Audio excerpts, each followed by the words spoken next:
the three chairs to call their school committee meetings to order. I'd like to start with the Berlin School Committee meeting.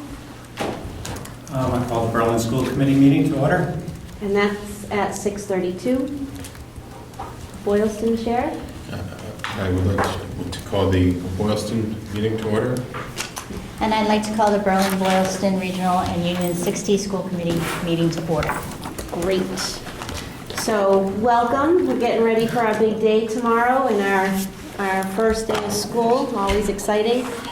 What I'd like to do is introduce our new staff. And we actually have two new staff members here with us this evening, but we do have many more staff members that I'll at least announce who they are. But I don't know if the principals wanted to announce who their new staff are, or would you like me to? I'll be happy to do either or. It's nice to be introduced by the big boss. Introduced by the big boss?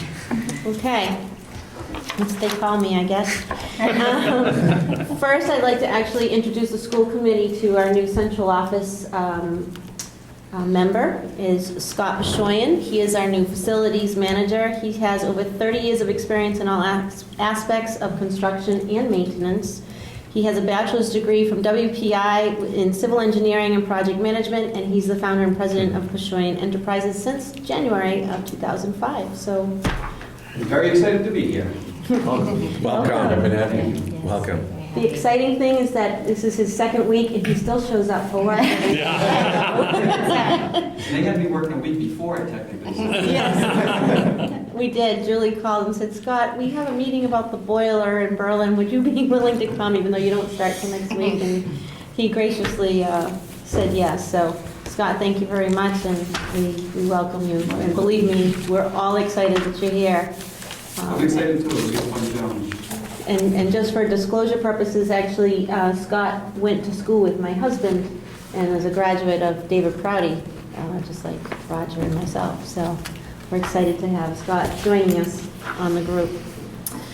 We also have tonight, since Kristen and Michelle are here, I'm going to just introduce you both first before I go through everybody else.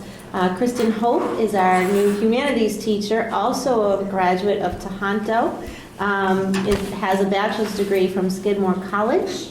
She taught last year at Sutton Middle School, and previous to that, she was a 6th to 12th grade English teacher in England from 2006 to 2010. So we are glad to have her back here, and I know her mom is very excited to have her back here. Those of you who don't know, Cheryl Nelson is Kristen's mom. So, we're very excited. Keeping it local. But yeah, I'm very excited to be back in Tejanto. It's a great community, it's a great school, and I'm actually a Boylston resident again now, so it's I've come full circle. So thank you very much for having me back.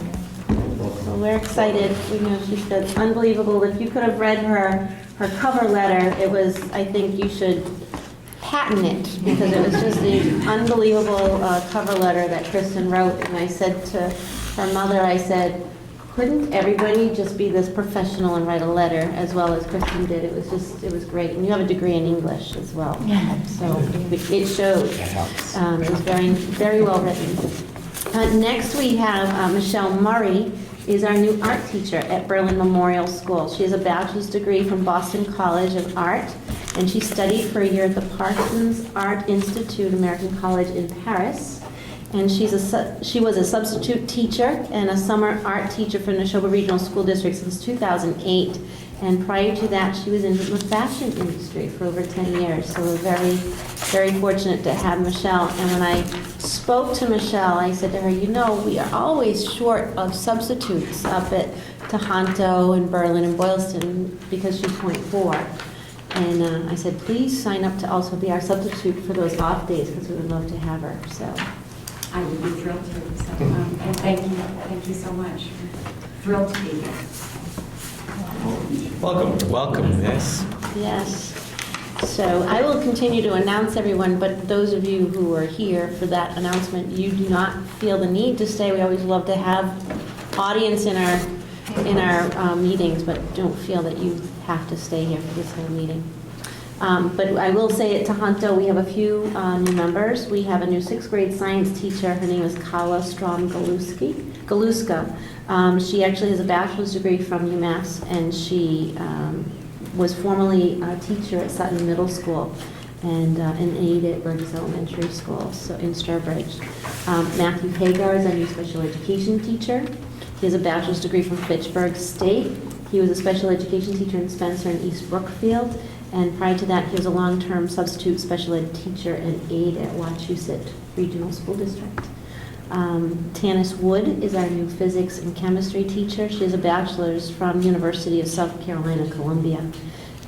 She also taught at Mount Alvernia High School in Newton, and taught physics and chemistry in North Carolina, South Carolina, and California. What's interesting also is that Tanis is actually very humble, but she also actually is an attorney for NEA, so she stays quite busy.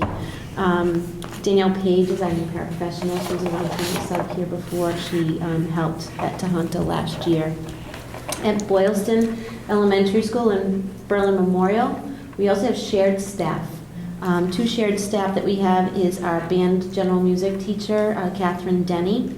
She has a master's of music from Boston University, and she was a music educator for grades K to 5 in Newton. And she also is the director of Newton's All-City Treble Singers for 5th and 6th graders. Very well respected.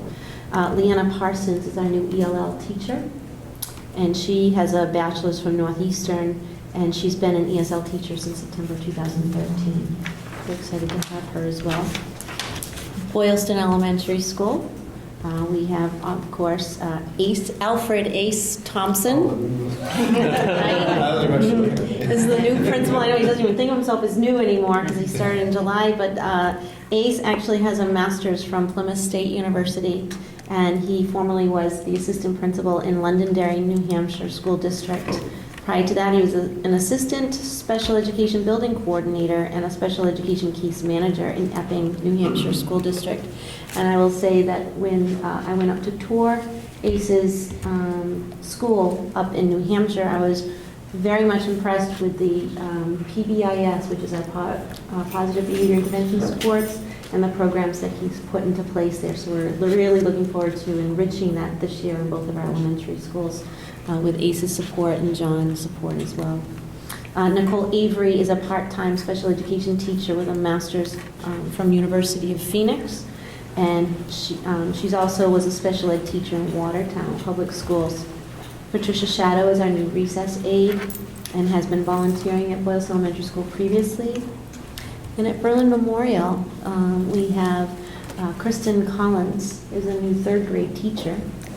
Elizabeth Bennett moved from 3rd grade to kindergarten, and so that left the opening to 3rd grade. She has a master's in Lesley University, and she's taught grades 4 and 5 in Maynard since 2013. And Helen Melanson is our new recess lunch aide.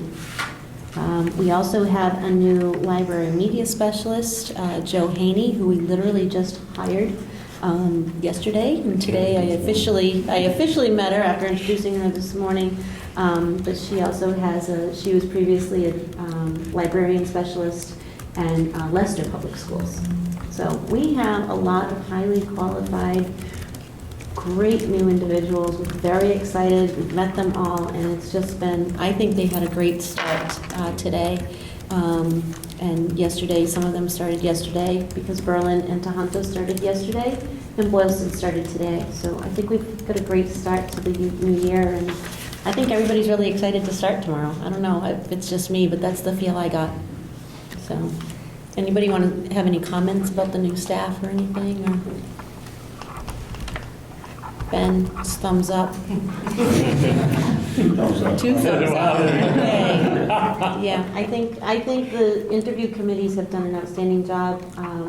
I know we had a lot of teachers involved and administration, and a lot of people were involved in the interview process, and I think they did a great job. A lot of work and time, clearly, but they did great. Okay? So, next on our list is the consent agenda. There are 6 policies. The policy subcommittee met about a week ago, and we went over all of the policies and the revisions. I believe you received copies of all of those policies, and anything that was crossed out would have shown you in red the changes that were made. So unless, if there's not any questions or concerns, we would like to just do a motion, and we would need Berlin, then Boylston, then Tejanto. So I think maybe before we do that motion, are there any questions about the policy? Tom and Larry and I met and went over them, and I appreciate their input on all of those policies at this time. The only, I saw a typo on one of Okay. them, that, and I can't find it now. It said something like conjunction with instead of in conjunction with. Okay. Yeah, I saw that too. It's IJNDE, I mean IJND.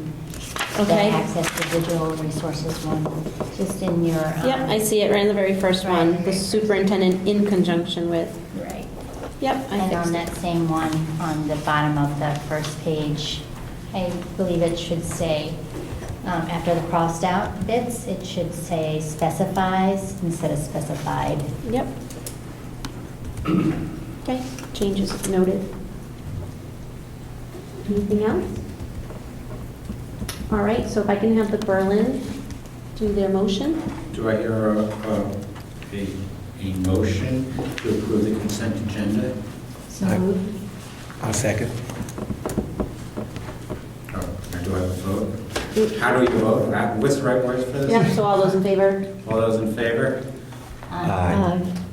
So just for, Sorry. just Thank for you. my, just for my, Fully supports. for the secretary's sake, so Megan, what you do in that note is that it says, Angela motioned, And then. okay? And we have Cliff actually second. Yep. And then the vote, voted 3-0, motion passes. And Lori voted out of turn. We won't put those in the minutes. Okay. And then we'll have Boylston. All right, do I have a motion to approve the consent agenda? So moved. Do I have- Second. All those in favor? Aye. Do I have a motion for the region to approve the consent agenda? So moved. A second? Second. All those in favor? Aye. Thank you, subcommittee, for all your work on these, I appreciate it. Great. And then do we have any petitions and audiences related to items on the agenda? Nope. I'll get to you, Jake, right before my report, okay? All right. Next, we have a CPAC report, and we have Christy here. Christy Stills. Yes, good evening. I have the end of the year report for Special Education Parent Advisory Council. To give you copies. I'm sure she gave it to you. And for those who don't know, I'm Christy Stilla, and I am the outgoing president from Boylston of the Special Education Parent Advisory Council. We are in the midst of conducting nominations and elections for this coming school year, but before we kind of started the school year, I was hoping to give a good summary of what we've done this past school year so we can kind of move forward fresh.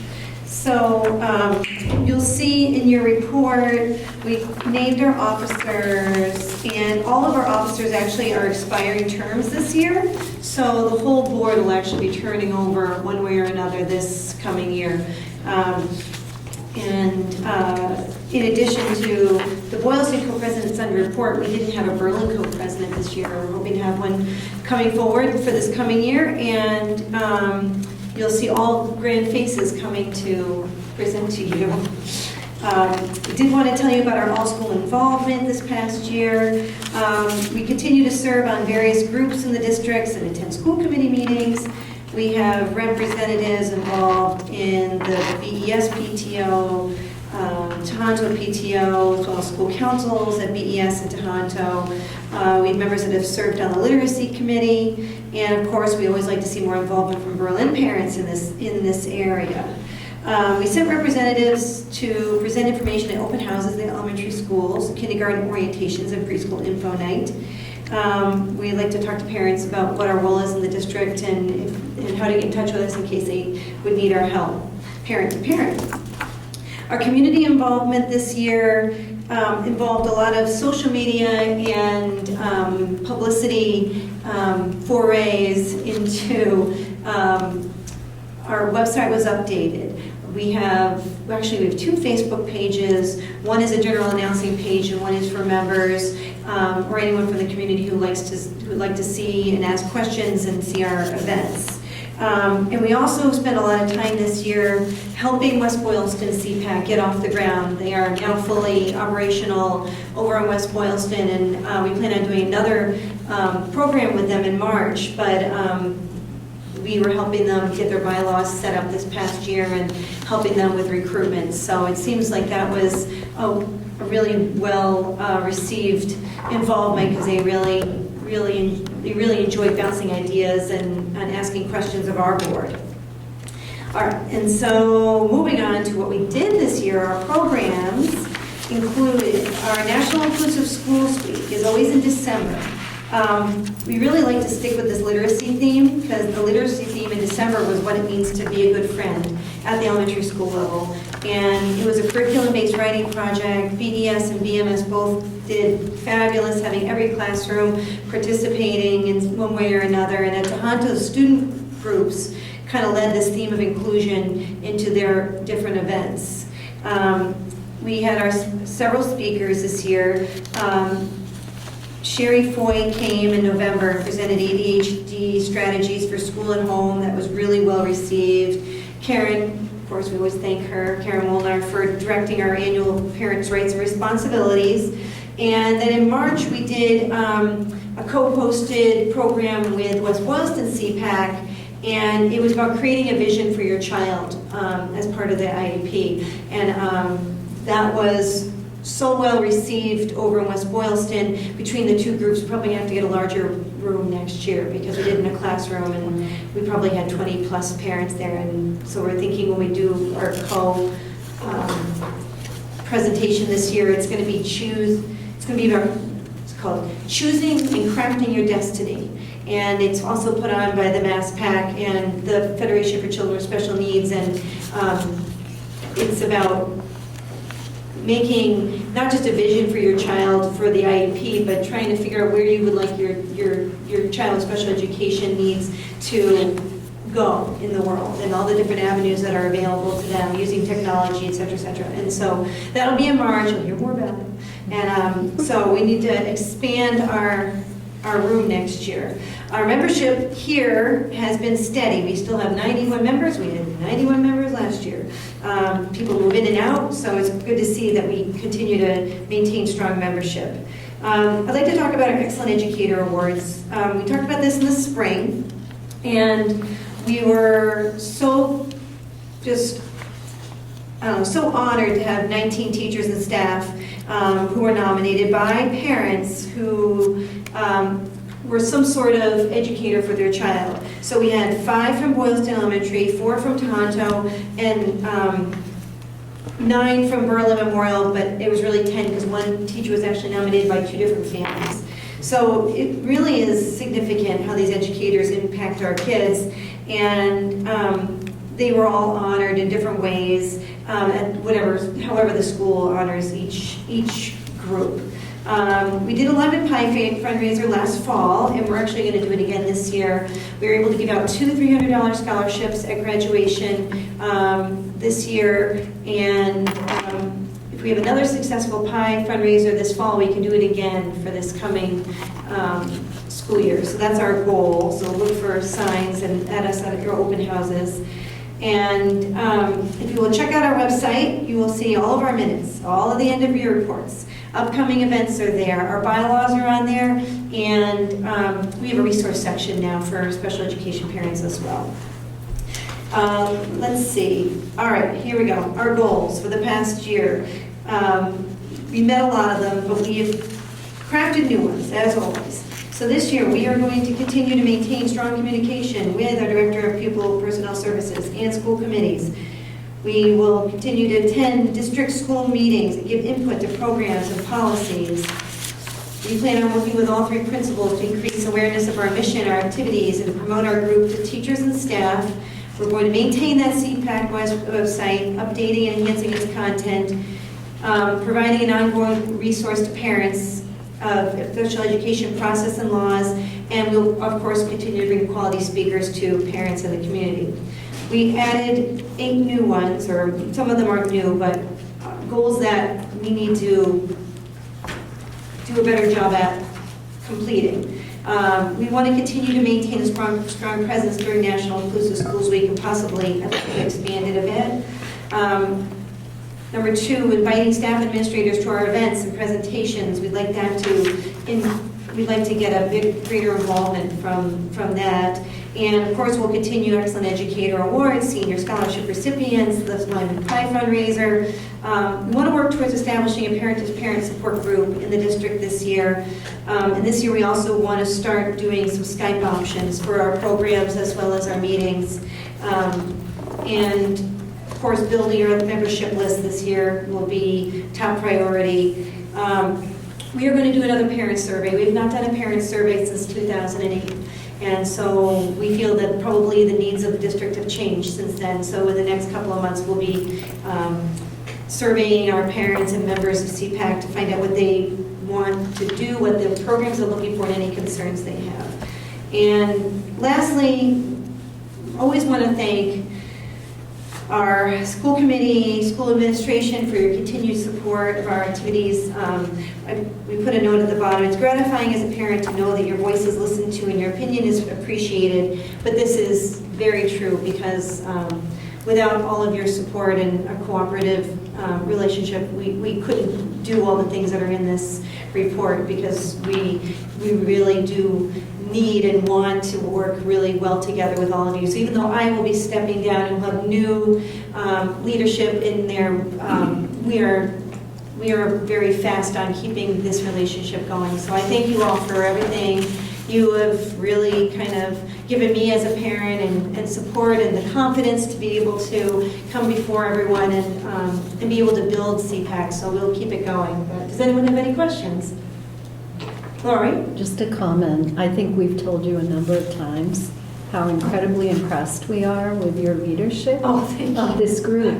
But it really hit me again tonight, and I think it's a testimony to the organizational skills and the structure, the communication, the programming. For you to have 91 members and to maintain that over several years is really impressive. Oh, well, thank you. It's so funny because we always are sitting there in our board meetings going, oh, we do better. I feel like we could do, we're not doing this good enough, and we could be communicating better on this level. And so thank you, because sometimes you get caught up in your own mind.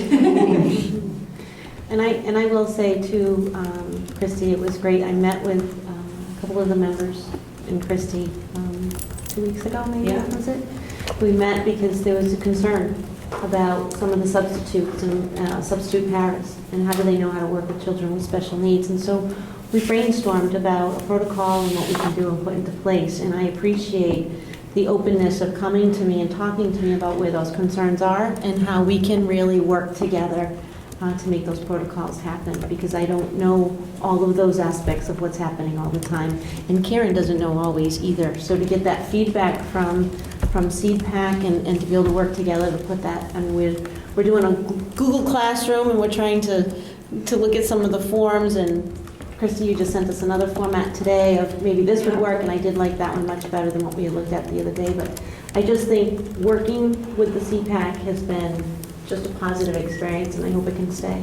Well, and I think that whole idea came from one parent who had some trouble with her child transitioning when she had her para who was out one day, and then she brought it to a CPAC meeting, and another parent said, oh, I've had the same problem with my senior in high school and then we said, oh, wait a minute, maybe this isn't just a one-kid problem. Maybe we need to address this as a district, and that's what CPAC was there. That's why we were created, and I thought, boy, this is something we should really move on.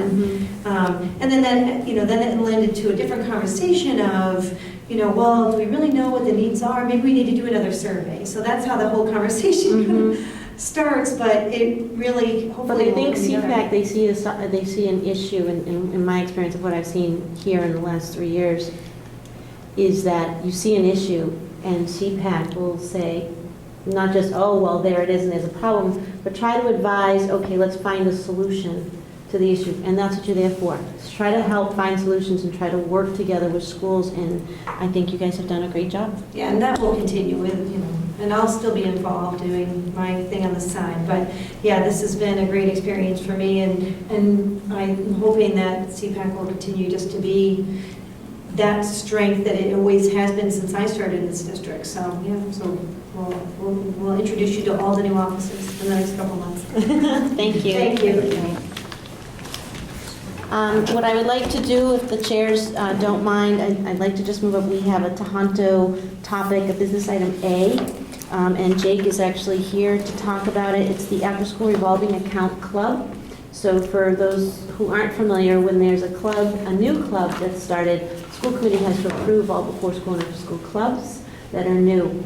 And so this is a little bit of a different idea, and we thought maybe Jake could explain that, and he was willing to come and kind of explain where the purpose is and where this came from, and I think it's a very cool idea. We didn't know really what to call it, so Diane and I were kind of, yeah, that sounds good. No, that sounds good. What do you think, Diane? Well, what do you think, Nadine? So we were kind of like, yeah, we'll call it an after-school revolving activity club. That way they, no matter what we do during that club, it's revolving. It's always happening, but it's the same purpose, same mission. So, Jake.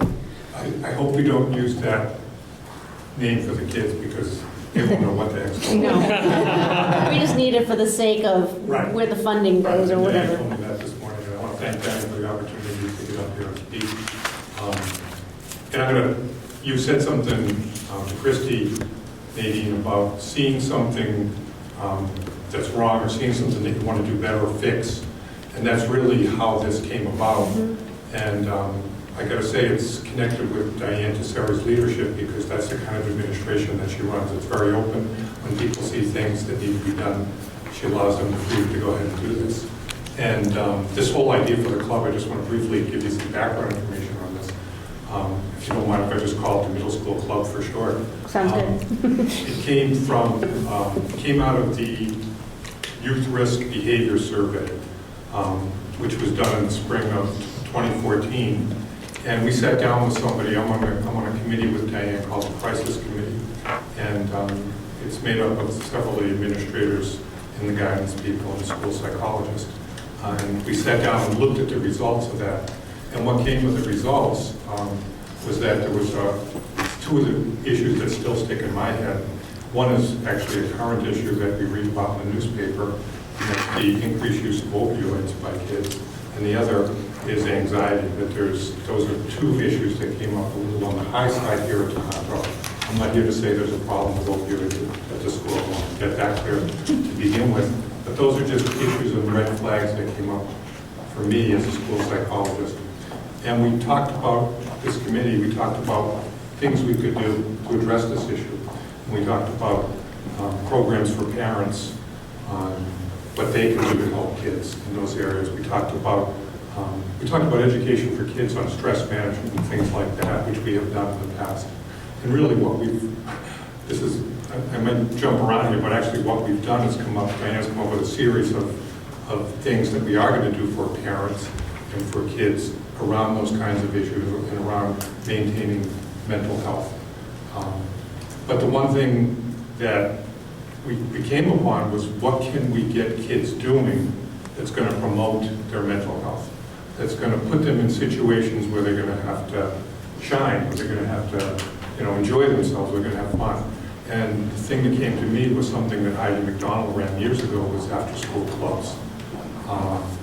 Heidi had about 62 going at once and everything else. So we decided, and I got some help from a group of 2 teachers came on to help me, and 2 parents came on to help me. This is after I got stuck and put out an on-call to both that I needed some help with this. So what we came up with was 2 things to start with. And again, this is geared towards putting kids, what we really felt, I guess, was that kids, especially middle school kids, they like to hang out here. They like to socialize. They're looking for opportunities to connect with people. Sometimes it gets in the way of their education. So we said, let's provide them with opportunities to do that, opportunities to have fun, opportunities to socialize, connect with kids. So that's what we saw as something good for their mental health, because the more kids can do that, the more healthy kids are.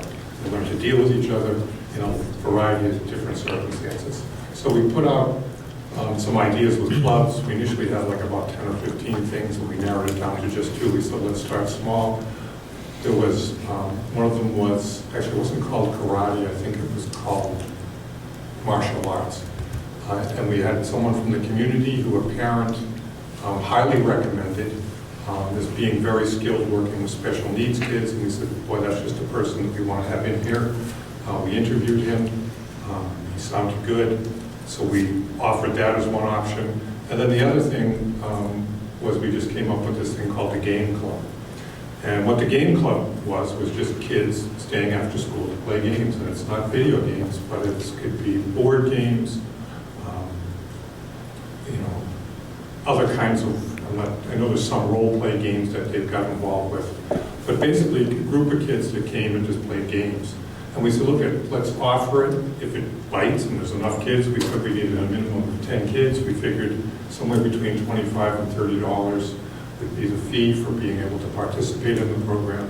And the main reason why we needed a fee was we felt we needed to be able to pay the people who are doing these programs. Because in the game club situation, there was 2 teachers that volunteered to do it after school for an hour. So we started 6 weeks, an hour, actually probably more like an hour and a half is really what we ended up doing with both of those. And then we started the martial arts club. We got space in the dance room in there to do that for 6 weeks. And we got a total of, between both of those clubs, we got a total of, I want to say 22 kids that signed up. So I felt like that was a small but auspicious start. Our plans are to continue with this. And, I kind of jumped the gun around the funding with Diane. I thought I heard what she said and jumped a little bit ahead of things in terms of how we could fund this. But we did get clear in terms of like what we were going to pay people to do this.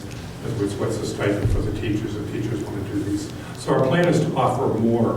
Again, we're looking at having something before Christmas, like starting in November for 6 weeks, after fall sports gets out of the way, and then another program in January, and then possibly another program, because last year we actually had 2, now I think about we had 2 6-week slots with the game club, because that went so well. And what we're looking at doing is, again, the way I see this working is just offering different things. We had a number of parents step up to say, one parent stepped up and said, I can do something on mindfulness and movement. She came in and did a demonstration for us as a staff to kind of see what that was about. The art teacher said, there's things I could do. There's a lot of people who want to do something.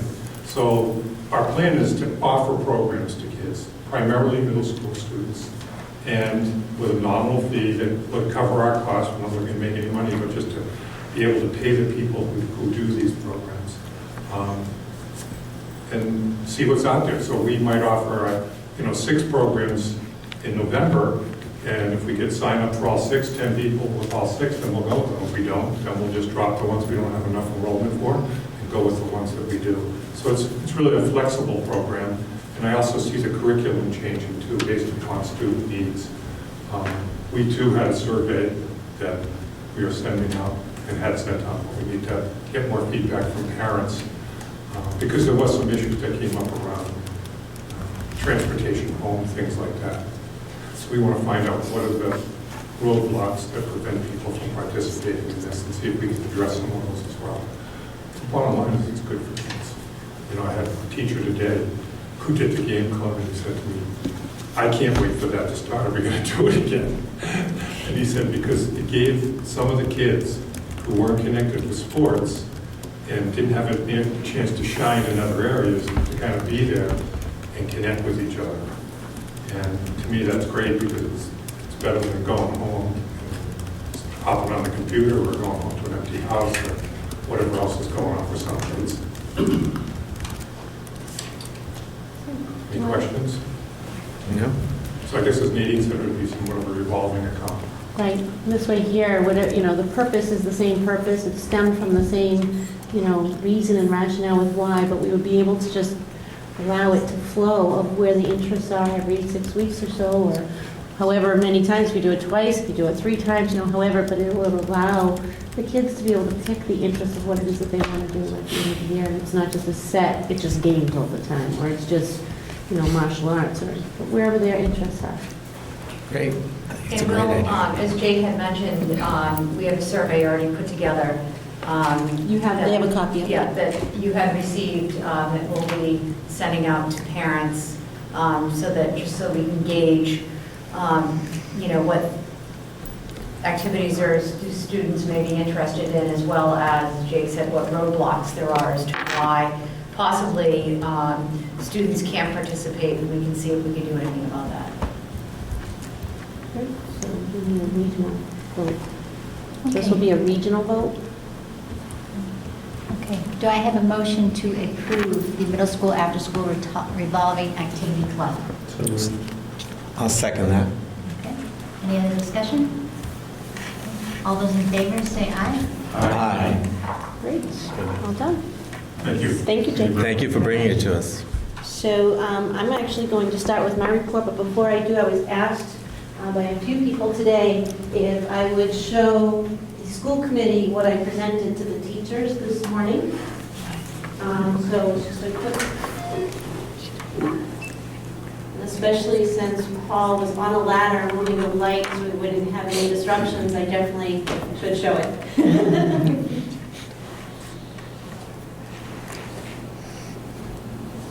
So this morning's topics at the convocation was really about reflection. And this year, we've done so much work over the last 3 years, and there's been so much change. It's about reflecting about why we do what we do. Let's focus on our instructional practices, which is what we're really supposed to be focusing on. Let's not focus so much on state mandates and so forth, but what's best for our students and how we can move forward for the future. And I also, this is a reflection of why they do what they do. And that the fact is that they make a difference. And they make a difference in our lives, and they make a difference in our children's lives. So this is what I represent. What makes my teacher special is just how much fun she has in the classroom with all of us. She just is just amazing. What makes my teacher special is she always has a fun way. When someone gets in trouble and they do something wrong in the classroom, Mrs. Jagir gets it done quickly. So thank you, Mrs. Jagir. Quickly, say something your data. How would you do it? Would you say thank you to your teacher for? Because they help me learn math, learn grammar sentences, and they also help me learn my name. Special is the fact that she gives me individual projects. She's against a lot of testing. This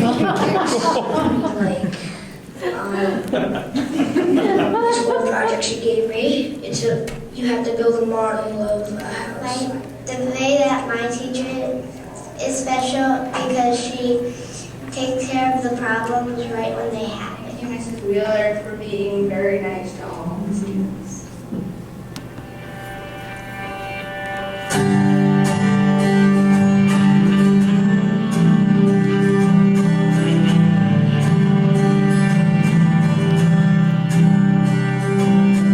This song is for those who inspire us today, who always lend a helping hand to help show us the way.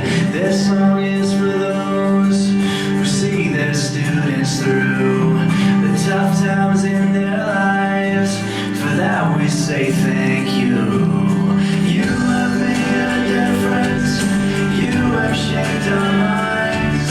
You have changed the world, one child at a time. You have always been there in everything you do. I hope that you're as proud of me as I am proud of you. This song is for those who heard the silent cries, who stepped in to wipe the tears from the children's eyes. For those who gave us a safe place to grow, a place for us to call our home, forever we will know.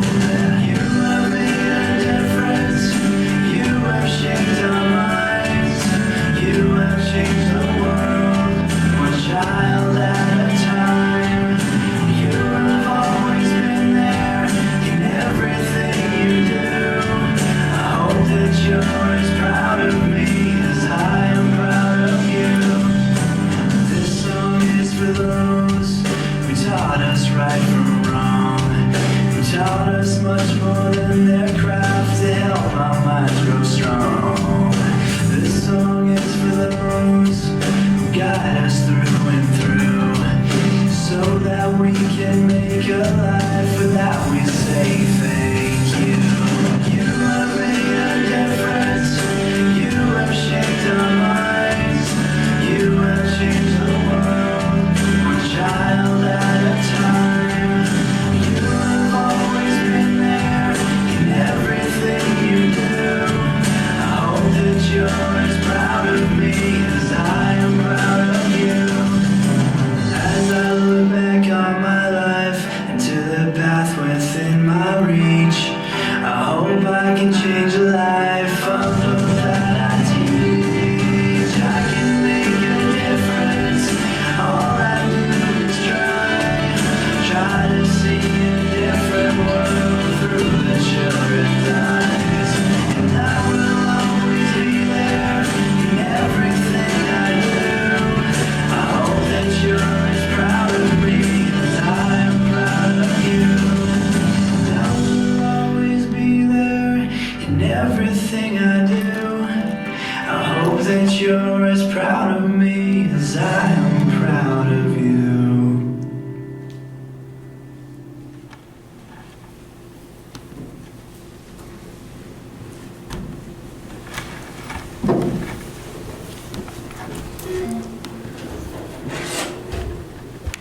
So that's it. That's a presentation that I wanted to give to them. It was my way of thanking them for all the work that they do every day, all the challenging work and how difficult it is in education that people don't often realize, but we go through it and they make a difference. They are the ones who make our children special and so successful. It's parents as well, but our teachers are there morning, noon, and night. So that's how we started off. Kind of finished the morning. Carol, you okay? I didn't cry. Okay. Distracted. Yeah. She cried this morning. Yes, she And did. Diane said, "Did you see her? She cried." Oh, I know. But anyway, it was just a nice, that's the way I could just say thank you to them, is make them reflect as well. And that's what this year is really about. So it's about reflecting on what changes we've made, how we can improve ourselves and not have to worry about the state telling us we have to do this by this date and this by this date. That's done. It's behind us. We have our foundation, and now it's time to do what we were hired to do and what our degree says we can do. So I wanted to share that with everyone. I'm going to try to go a little quickly. You read my messages about the transportation. As you know, that's been a hot topic. Every year, we put our transportation routes out the second week of August. We did that this year as well. Last year, actually, if people remember correctly, that was our big struggle last year as well, because we had put it out only 3 days before the school year started last year. And so this year, we were able to follow past practices. Difference is that there's a new bus company. So whenever there's somebody new, they don't know our routes, it always is a little bit more drastic of a change.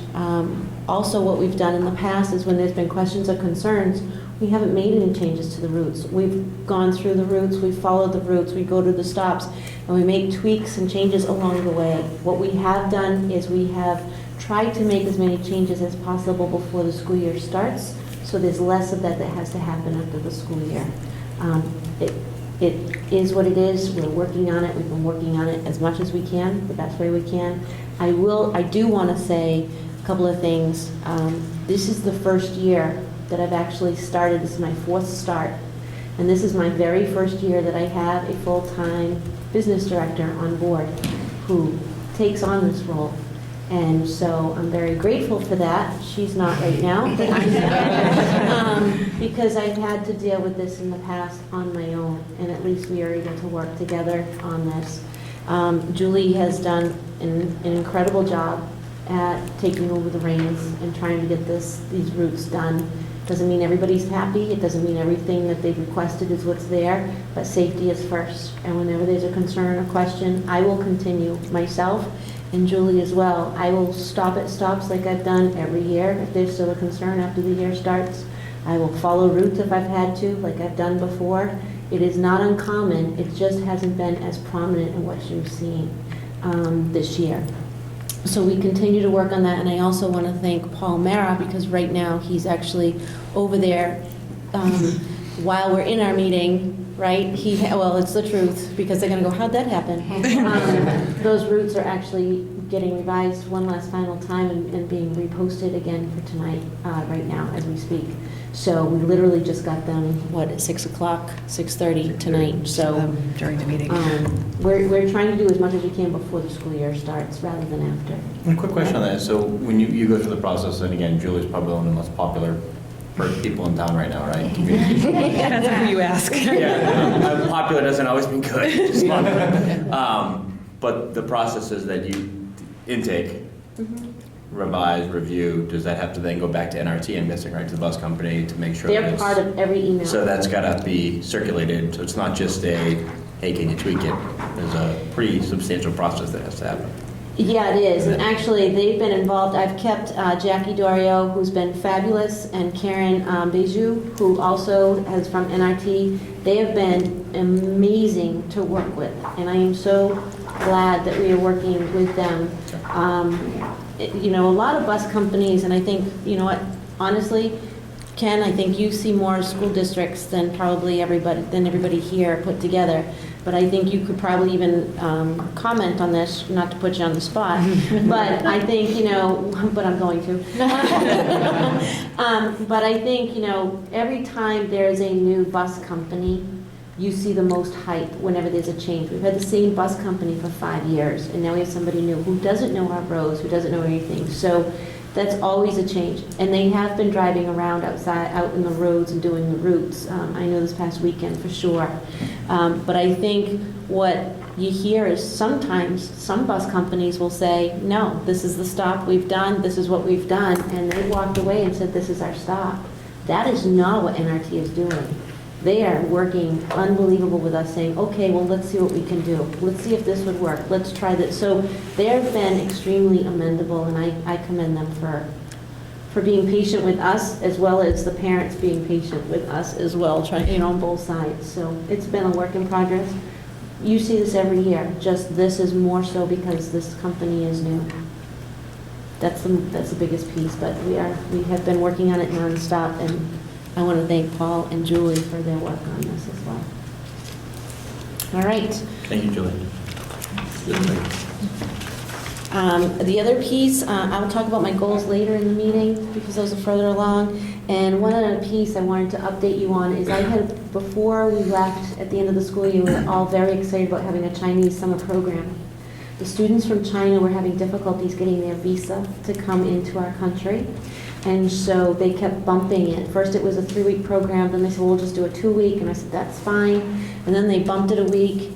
And Diane really worked with the teachers, and a lot of the teachers said, well, yes, we can do it, but you know what, this is our vacation, we're trying to plan our vacation around it. And then we tried to bump it again, what was it, Diane, the 3rd and 4th week of August, and we're like, no. I said, Diane and I both said, no, we can't do that. We can't do it to the teachers, we can't do it to our school, we can't do it to our staff, our faculty, our custodian, everything. So we said no. So we ended up not having it this year, which is a real disappointment. We were all excited about it, but there's always next year to look at it. Our only concern is we don't know if the excitement would still be there next year with our staff because they had planned on this happening and it didn't happen. And I totally respect and appreciate where we put their thoughts first when we said no, because we said we just can't do it.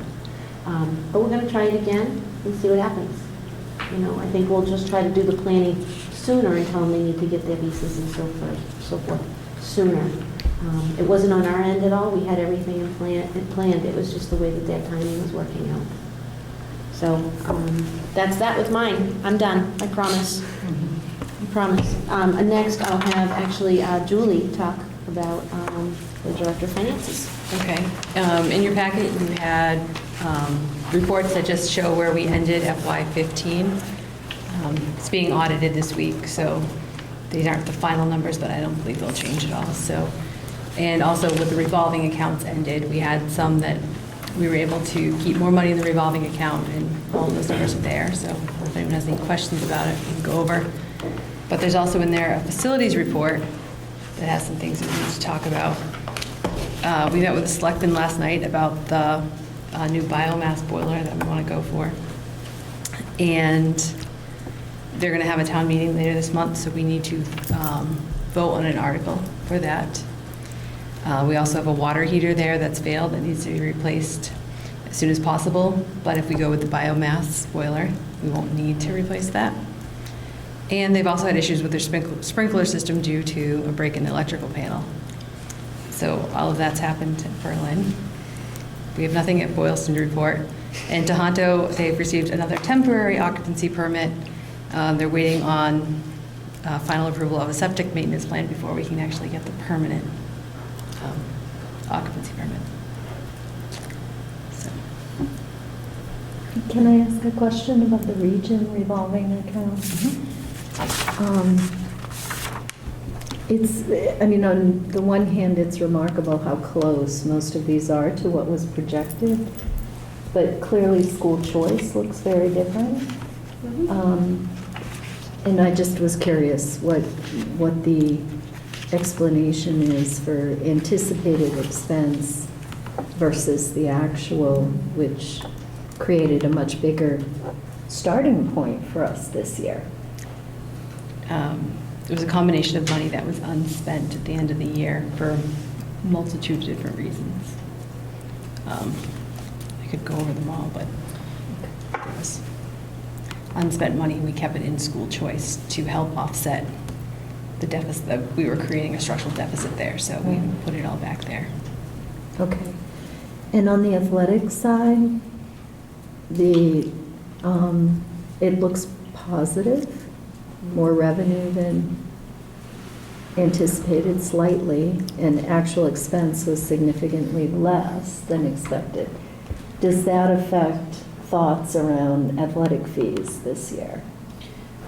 Do you want to go into why? I'll actually explain that a little bit, Lori. And this is great for Tom and Larry to have, because when we had our policy subcommittee meeting, we had talked about the expenses, about the costs of the athletic fees. And because the school committee had said it needed to be reviewed. I think looking at this determines that it doesn't need to be changed, but I don't want to speak on behalf of Larry and Tom because we need to speak that, but that would be my recommendation at this point, is not to change them again, because we are building that revenue source. The idea, remember, is to keep this revenue source because we believe in 7 to 10 years we could be doing the track or any of the other maintenance that needs to happen with our fields or anything like that. This will help give us the funding so that we can repair and replace or what have you on that group. And that was the idea of this, so that we would be building our revolving so that we wouldn't be going to the towns for a huge capital improvement request for the athletic needs. So I think the theory and that all that strategy that you guys worked on last year of what those need to look like is showing that this has had a positive benefit. And I don't know if Diane, if you've seen these totals or these numbers, but you should bring it forward probably with you and Peter. But I think it's hitting you right on that margin of what you and Peter had projected. Yeah, So it was a I very think true.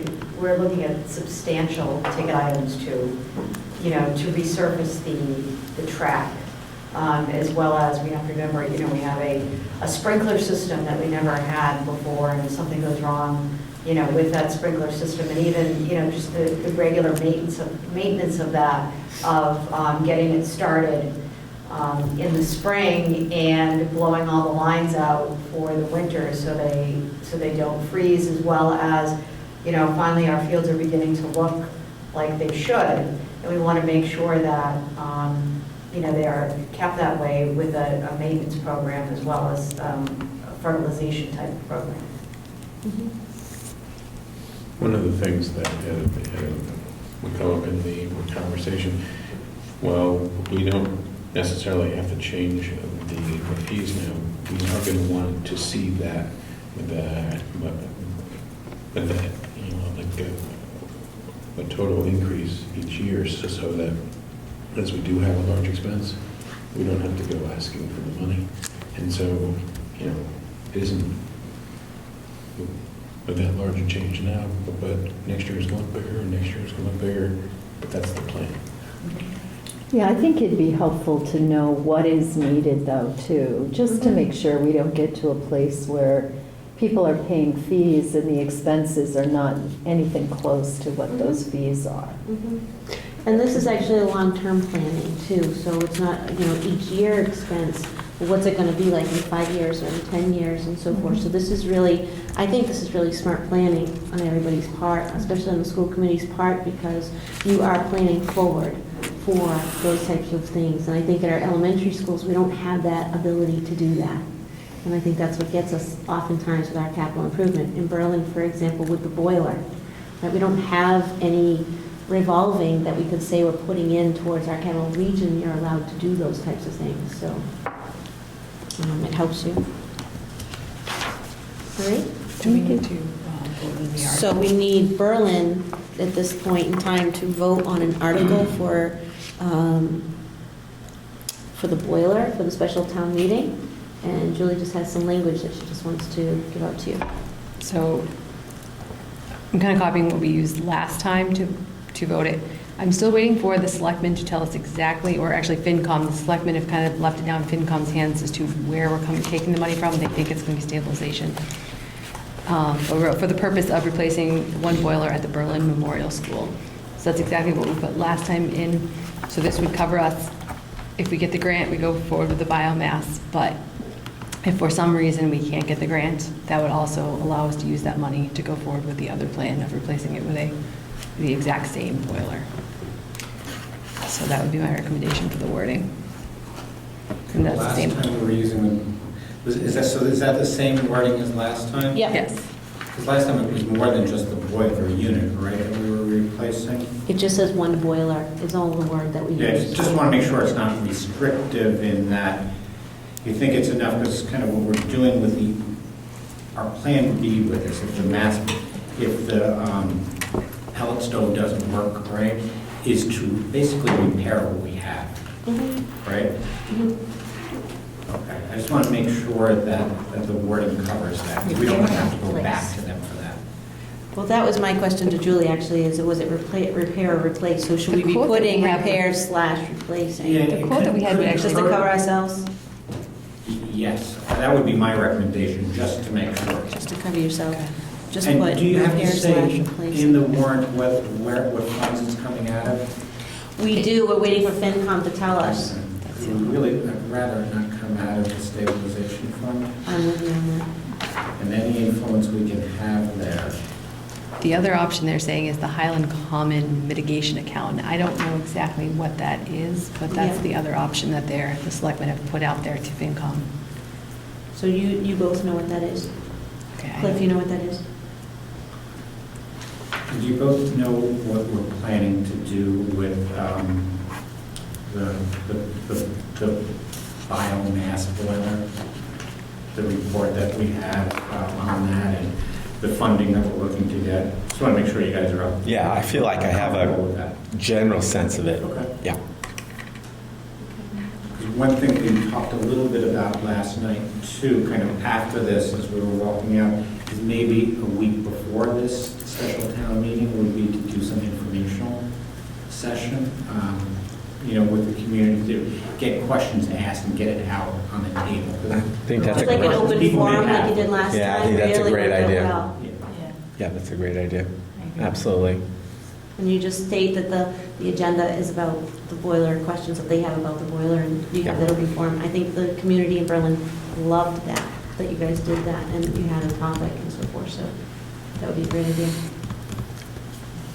Okay, so we need a motion then to approve the warrant as presented by Julie, with the understanding that we're waiting for the FinCom to tell us what funds it would come out of. Okay, so I can make that motion, whatever it is. Because it was awfully long. We will give you the language, Megan. Okay. I second it. all those in favor? Aye. Aye. So do we have a date for the special town meeting? It's September 28th Okay. at 7 PM. Well, that's news. Or 6, sometimes 6:30, 7. That's her birthday, that's why she gave me the evil eye. All right, anything else, Julie? I think that's it. That's it. All right, next we have Karen. So I wanted to give you a little update on our work that we've been doing with the middle school teachers. I think we mentioned last year that we had been talking with them. Although Tejanto has really good high scores with their MCAS, we still have this group of high needs students who are our ELL students and our low income students and our special ed students who are not making the kind of progress that the other students are. So we wanted to talk about what can we do to kind of beef up that progress and help those students. So we spent all year really talking with the middle school teachers. Diane and I met with them a couple of times, and we had a consultant. And she actually did a program eval on their inclusion practices in the middle school and what they were doing, what was working well and what wasn't. And the report's attached to your notes, and it came from the teachers. It's what they felt was working well and what they felt was an issue. As the year went on, we started talking to them about co-teaching. And we talk about co-teaching as being just a level above inclusion. We've had inclusion for years where special ed staff have been going in and supporting kids in the classroom, sometimes a para, sometimes a teacher. Co-teaching is when the general ed teacher and the special ed teacher really work together. They plan together, they team teach it together, and there's just a higher level of services. And there's a lot of research out there saying that that helps everyone in the class, even the high-functioning kids, to do better. So we talked a little bit about it with them. We argued a little bit about it with them. We had to show them the research and show them that maybe there was some validity in it. And as the year went on, we asked for volunteers to come forward and if they were interested in doing co-teaching. And at one point, we were afraid we'd have no one. But luckily, we have a co-teaching team at each middle school grade. So they did some training in June. They worked together and did some planning on their lessons over the summer. They've really put some effort into it. And so we're really happy to say that we're going to have co-teaching in the middle school starting this year. So if you don't mind, I just want to recognize all the teachers because they put so much time in. At 6th grade, we have Jen Ricard and Rebecca Cox who are doing co-teaching. 7th grade, we actually have 2 teams. Kathy Follett is working with Natalie Adams and Matt Carl. And at 8th grade, we have Wendy Shepard working with Kim Dufresne. So we're very happy and very excited about that and hoping that we'll see some changes for some of our kids as the year goes on. I think you also will see that concept grow and develop because teachers do like to be able to work together. And you have... That's the hope. Usually once they start, people love it and it grows kind of organically. Mm-hmm. Thank you, Karen. The Director of Curriculum and Grants, Carol. In June, we had a representative group from the grade levels K through 5 meet here, and they developed curriculum, the new science curriculum for K through 5, and they also decided to go with engineering is elementary from the Boston Museum of Science to enhance their engineering component of the science curriculum. They did a lot of hard work in a day and a half. It was amazing how energetic they were, and they worked well. The 2 schools came together and to do this work, so we're very pleased with that. I wanted to mention Patty Romer did out of that. Patty Romer got a scholarship. She's a teacher, a 5th grade teacher in Berlin, to go up to the Museum of Science to get trained in engineering is elementary. So she is now our resident advisor in that area. So we're very excited about that. I also want to make mention of the STEM Advisory Board. If you can come, we would love to have you at least at our first meeting of the year, September 14th at 7 p.m. here in this room. And there are preparations underway for a career night in October. I believe it's October 8th that night. Do you remember? Is it Thursday? I think so. For a STEM career night that will be taking place here at Tejanto. And also in the summertime, we made a decision to stay with Envision Mathematics and to upgrade to the 2016 edition. We're currently working with the 2012 edition, and we feel that the Envision product is a good product, a good resource in mathematics for the elementary schools. We're also getting a new platform, online platform called Realize. So we think with the upgrades and some work that we're going to be doing this year in mathematics practices in the classroom, and really the pedagogy of teaching mathematics skills and concepts will lend itself to really enhancing the mathematics curriculum for the elementary school. And finally, we have our committee, folks are signing up to join committees this year, which is always exciting. This is committees that do talk a lot about the curriculum in our schools, literacy, and we also have global studies, professional development, mathematics, literacy. 8 committees are going to be running this year, so folks are signing up for that.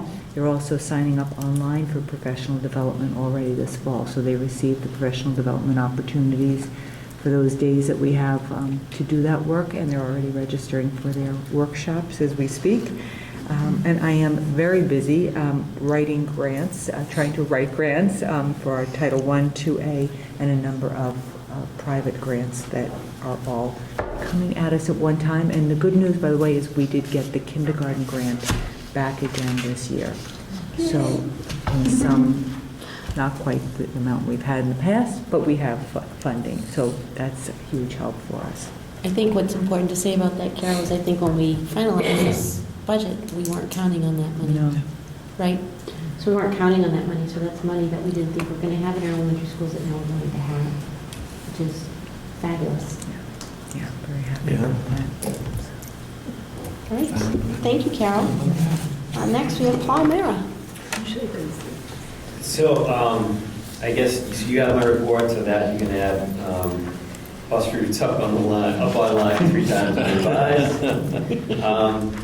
I would, again, it's a very extensive list, and I don't plan to go through it.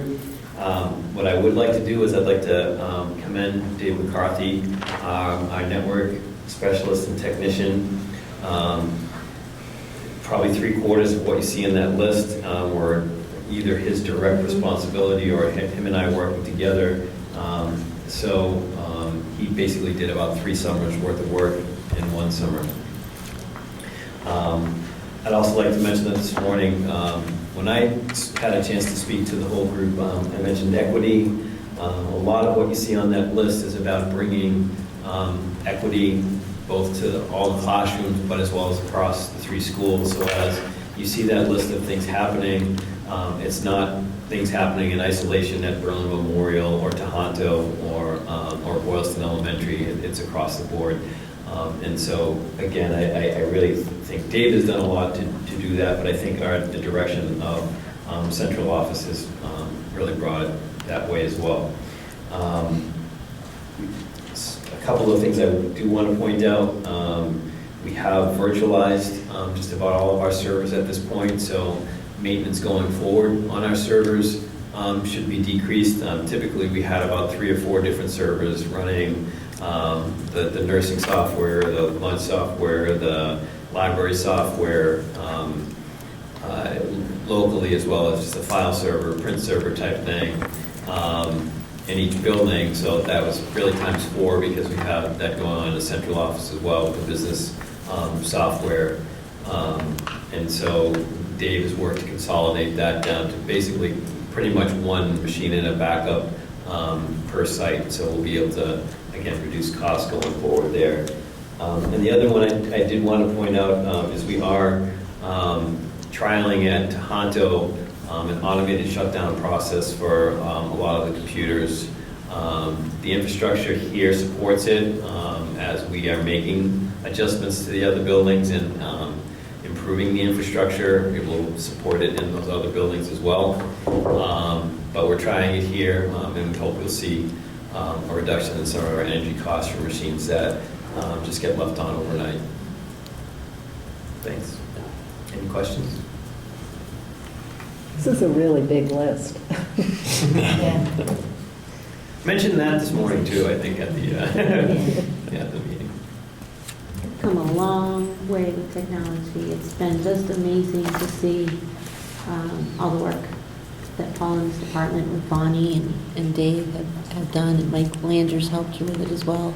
Our technology teachers at elementary school, amazing.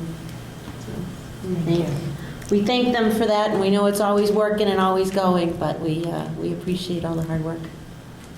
And the new roads are up. And the roots are up. Did you hear that? The roots are up. All right, thank you, Paul. All right, next we have John talking about Berlin Memorial.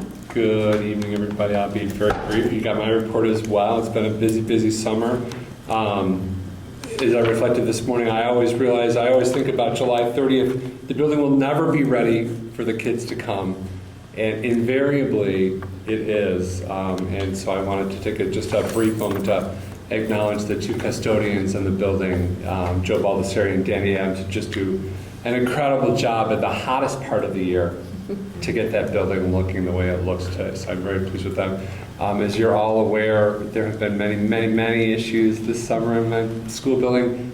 We would not be where we are today if Scott was not there to kind of pilot it through and guide us. He's taken a huge load on in terms of just keeping everybody on the same page and organized, and we're so grateful to him. He's already earned his pay this week. Yesterday morning he called me and he said, Nadine, I just want to let you know I'm starting at Berlin Memorial. I'm thinking, well, there's a pattern. Is there a Starbucks out there? I don't know. But, the reality is he said, yeah, I'm going to be shoveling up some dirt and checking out some stuff. I'm like, oh my gosh. And then he comes in and he's all in a suit and tie and he said, yeah, I stopped at the fire station and took a shower so I could run. So he's been doing a lot of work 24/7. So. Yeah, he's just been outstanding. It's a huge relief for me as well, so thanks again, Scott. Teachers are ready. We met today, we met yesterday. They're looking forward to the year. This is the best day of the year. It's that day when you can smell new in the air. So kids are coming in the morning and we are ready for them, and I'll let you know next time how it all turns out. Thank you, John. Ace? Yeah. Good evening, and I do not have anything nearly as dramatic as what's been going on over in Berlin, but I feel very lucky for that. But I would ditto his comments. The custodial staff have been working really hard this summer. If you've never been into a school on the first day of school, I'd encourage you to come pop by. It's amazing. Everything is sparkling and everything looks new. I liken it to Christmas and Hanukkah rolled in with your birthday, and it's an amazing feeling. We're excited to have the kids start tomorrow. I'm ecstatic that it's finally here. You have a copy of my report. A big part of my summer has been transitioning. It's a big change for staff when new leadership comes in. So I've spent a lot of my time meeting with the teachers. I threw out the invitation to come meet with me over the summer, and almost every single one came and sat down with me for a half hour to an hour, and I got to know everyone. I learned about everything that is Boylston and Boylston Elementary School. I'm very happy to report it's an amazing town and an incredible school. I feel really lucky to be joining it. The teachers unequivocally have nothing but amazing things to say about parents and students. And when I surveyed parents, teachers and staff, overwhelmingly positive about the teachers and staff there. So I feel very fortunate to be joining such a positive culture, and I think it's going to be a wonderful year. Great, thank you. Next, Diane. My report focuses on the three main initiatives and goals for this year at Tejanto. The first one being our NIAS self-study. We have our accreditation visit in October of 2016. So this year we will be finalizing and doing our final approvals of all of our standard reports. There are 7 altogether. Each teacher and staff member is on a standard committee and takes part in the entire self-study process. So they will be writing their reports, as well as the teachers will be collecting evidence for each one of the standards and the indicators for this year. We will be looking for the school committee in October to vote on a new and improved mission statement that truly funnels from the school committee's mission and vision statement that was developed. So we will be looking for that in October. Also, the STEM initiative will be going full steam ahead with, we're taking our goals from the STEM Advisory Committee, and we are pleased to announce that we'll be offering new courses and expanding some already offered courses for the 2015-2016 school year. The report has them listed. I'll mention a couple of them. There's a brand new music technology class that's being offered. We'd like to thank the Fuller Foundation for a substantial grant that we received in order to be able to fund the technology to be able to run that Music Technology 7 course, as well as a Music Technology high school course. We're offering an AP Physics course, first time ever that Tejanto has offered that course. And our new, Tanis Wood, our new physics teacher, will be offering that, as well as a new and improved Technology 7 course that will be offered to, obviously, our 7th graders. Also, our Global Studies program stemmed from our Global Studies Committee. And this program will really be branching in two separate venues. The first will be the implementation of the Global Studies program club that will be opened up and offered to students in grades 6 through 12. And then there'll also be a Global Studies program, certificate program for high school students to be able to graduate with a Global Studies distinction on their diploma. So I've included 2 new slides in our presentation to the students for tomorrow when Ben and I meet with them to put a little bug in their ear to get them thinking about it. And then we will be offering a student and parent informational night, as well as coming to you for approval for that Global Studies club that we will be offering for the school. I'd like to take this opportunity, as hopefully some of you noticed when you were walking in the dining common, if you looked out the window where the school garden is that we now have a beautiful greenhouse. And that is due in large part to both Carol Costello as well as Christian Norval, who is a student here at Tejanto, who was looking for an Eagle Scout project. And he had come to you, I believe, for approval last year. And the product is up, and I saw him actually working out there, probably his dad, and him working out there this evening, finishing up, putting some additional panels up on, as well as the doors on that. So that will be utilized by students. It will be utilized by the kitchen staff. We'll be doing some experiments in there. We have the addition of a horticulture class in the 8th grade, I believe? Yes, in the 8th grade. So we're really, really excited to have that greenhouse and see what we can do with it. I hope we don't have a bad winter this year. My snow rate. I'm going to be right. My roof rate. But I would like to thank to Carol and Christian for that addition. Great, thank you, Diane. Next, we'd like to go down to the business items. We've already done business item A. Business item B is the school physician job description. It's just a first read at this point, unless anybody wants to make a motion to waive it, but I don't see the need to. We have a new physician this year. It's Dr. Salmonides is our new school physician. Our Megan's thumbing it. She followed Dr. Salmonides for about 2 years while she was in college, so she the good choice, Megan, for the district. So we have, each year, we actually have to have a physician in our school system, and the one that we had actually moved. So we had to find someone new, so Dr. Salmonides is our new physician. However, our job description, I believe, was... We didn't have one. was null and void, I was going to say, but yes, yeah, never actually brought that ever forward to a school committee ever. It was just, we were going through everything like, we had to have one, nope, we never had one, so that's why you have it as a first read. The other piece is the facilities manager job description is also a first read. Again, we've never had this position, except now we have Scott, so Julie and I worked over the summer to formulate one, so you have that as a first read as well. The other first read is policy IJNDC, which is about publication. This policy subcommittee is very comfortable with what they're proposing to you. They've gone over it. What was interesting is we've had a form for parents to fill out that refers to this policy, but the school committee never actually had the policy for the form to be filled out by. So kind of interesting how that works. Funny what you find when you start digging or things start coming in, across your desk.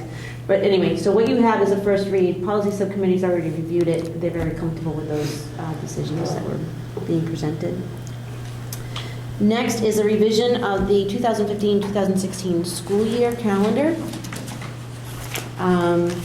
What we are proposing, we originally had on all of our calendars was March 24th as an early release. What we are proposing is to bring that to March 16th because of MCAS. We got the schedule of the MCAS after we finalized our calendar. And so we would like to switch it to the 16th. And what we talked about as an administrative team is that there's so many Fridays and Mondays and so forth that Wednesday was the best day of the week, especially for the elementary level where you are a Monday through Friday schedule. If you have too many just on one day versus the other, it really messes up how the students get their related arts services. So the recommendation from the administrative team is to have it on that Wednesday, March 16th. I did bring that forward to the associations, all three associations, way back at the very end of the year, before after our very last meeting that we had, saying that they're forward. I didn't get any further comment from the association saying that they had an issue with that recommendation. So I just would need a motion to approve that recommendation. Actually, let's do it from the region first, if we could, to change it from the 24th, March 24th to March 16th. I'll make the motion. Second. Okay, So Larry motioned and Lori seconded. Any other questions or discussion? All those in favor, say aye. Aye. Okay, for the Berlin, we'll do the Berlin, agree to switch their early release from March 24th to March 16th. I make that motion. I'll second. All those in favor, please say aye. Aye. Boylston, it's a little bit different. You would have it from March 24th to March 16th. However, the language of it would be an early release, where it currently says parent-teacher conferences. So we just changed the language to match Berlin's and Tejanto's. Do I have a motion? So moved. Second. Second. And all those in favor? Aye. Okay, great. Would you please do a one-call email on that and know, Yes, to let absolutely. people know about the changes? Most families have probably put the calendar into their own Yep. personal calendars I already. absolutely will. I'll do that tomorrow. Okay, thank you.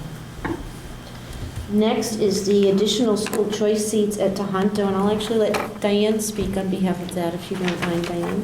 So on April 7th, the school committee voted to approve additional recommended school choice slots, which were 2 in the 8th grade and 5 in the 9th grade.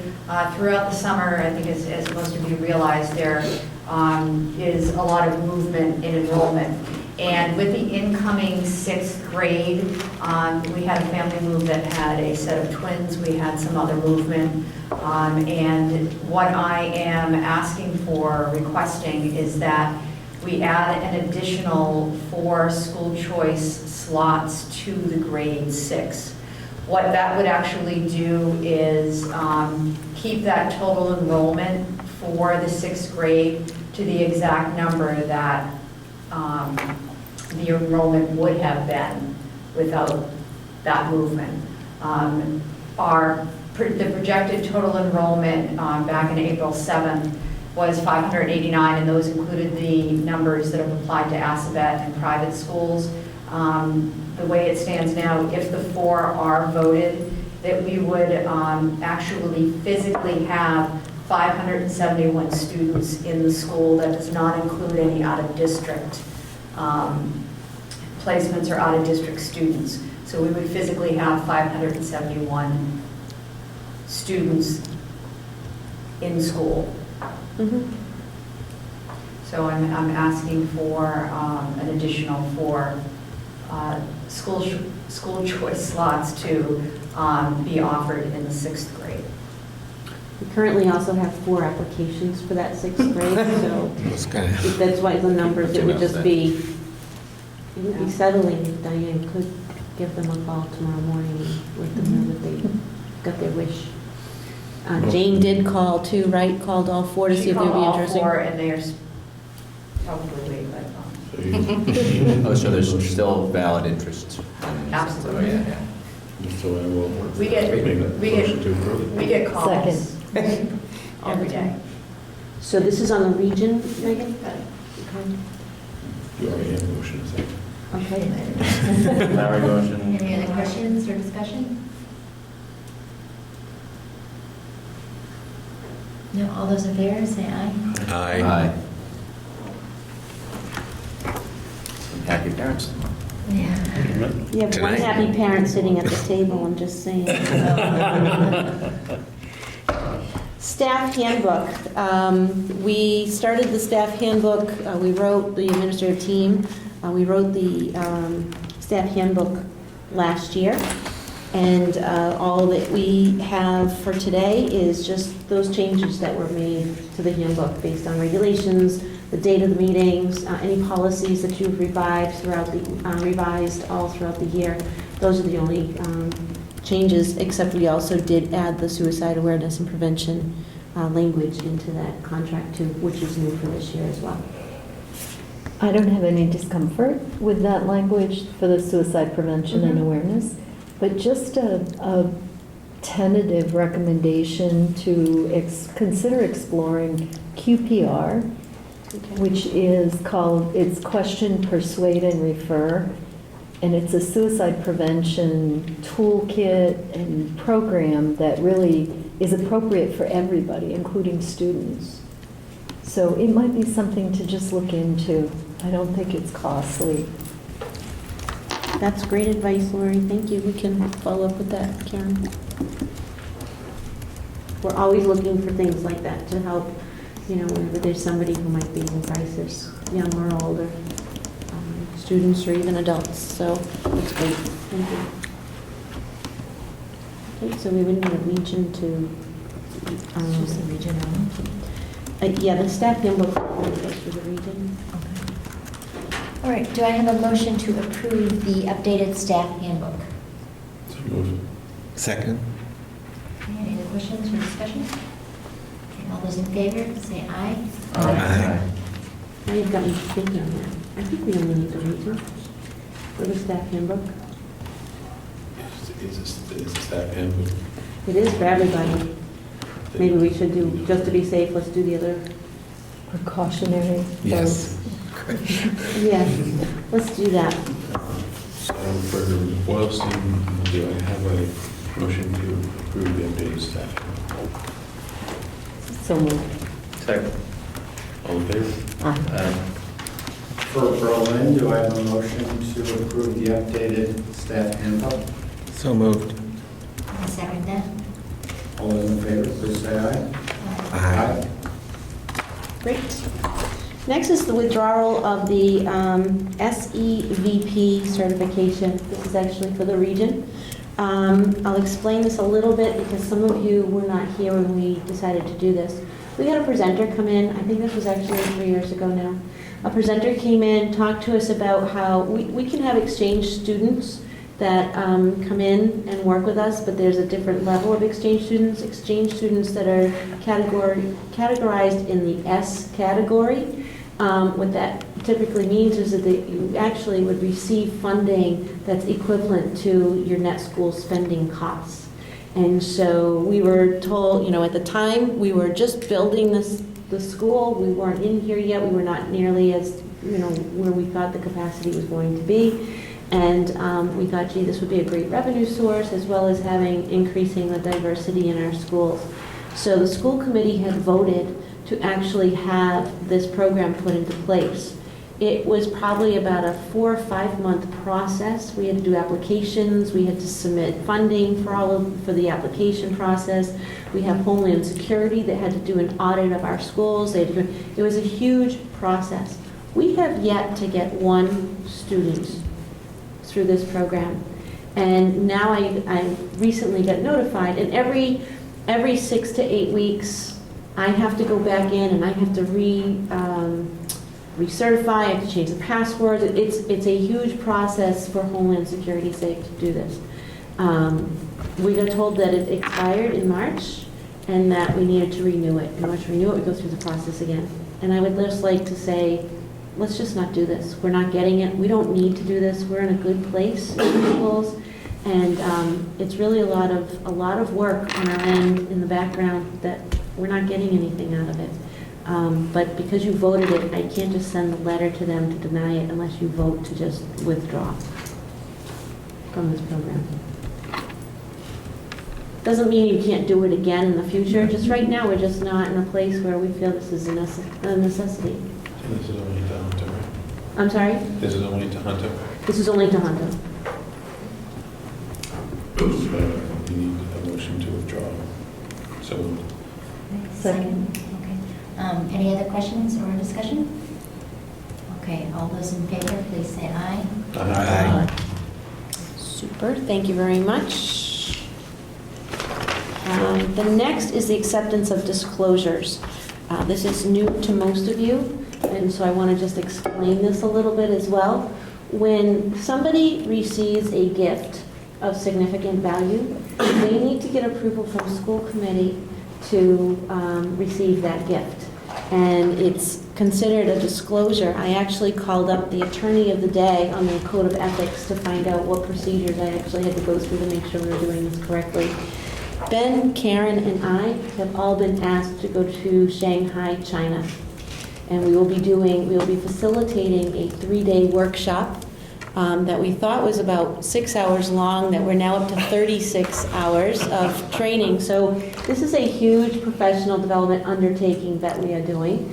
The good news is that because it's 36, even though it's 36 hours, it's actually 18 hours because every hour that you speak is an hour of translation. So that's the way they tell us to look at it. So this will be quite an experience for us. Anyway, the Young Pu Educational Bureau actually is who invited us to go. We asked how many other districts in the United States go to this. She said we are the only ones being invited to go. We are, because last year we scored in our MCAS as one of the top in the state, so they see us as one of the top in the state. And so since Massachusetts is the top performing in the country, they're seeing us as one of the top performers. And so, but also a parent in the community is from China and actually is connected with the Young Pu Educational Bureau. So she's been working with us on this. So they will pay for our entire stay. They'll pay for all of our expenses while we're there. In our contract, it does allow us travel, professional development travel, and so that's the part that we would be paying for ours. And actually, it would be for them because I'm using my professional development and so forth, and my travel is through my conferences as well as through my schooling for UMass Lowell. So I'll pay my own on that aspect, but the airfare is between $700 to $800 is what they're telling us actually, because there's now a direct flight from Boston to Beijing. So this will be quite an interesting travel. We need school committee to vote to approve for us to accept the gift of the expense while we're there, since they're paying for it. And they didn't want a school committee person. Right? You know what, Lori, if you want to speak on counseling, you can probably take one of our spots. Only thing is right now, they have all of our passports right now. So we're all shaking till we get our passports back. So in the process of getting the visa, we had to hand over our actual passport. So we're like, what? How long do you have those for? But anyway. So we are excited actually to be representing the United States, but also representing, Tejanto and Boylston school systems. So, and they've come here a couple of times, right, Diane? 2-3 times? Yeah. And they're in here with their phones and their videos and their pictures, and they get so excited. They love our schools, and they've been doing all these promotions about our schools and how we're coming over to China. So they're very excited to see us. It's an excellent opportunity. Mm-hmm. So, motion to approve the acceptance of the disclosures.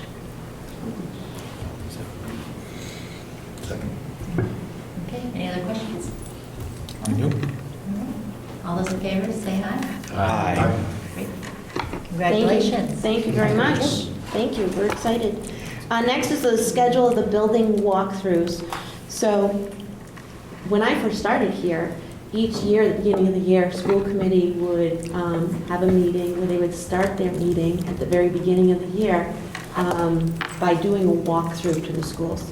What we've done over the last couple of years is, since we use this facility for our meetings, what we've done is we've said to the school committee, if you want to go and see the buildings at the beginning of the school year, that you could also, rather than just setting up a meeting, you can actually set up a time to meet with the principals, and the principals can actually walk you through.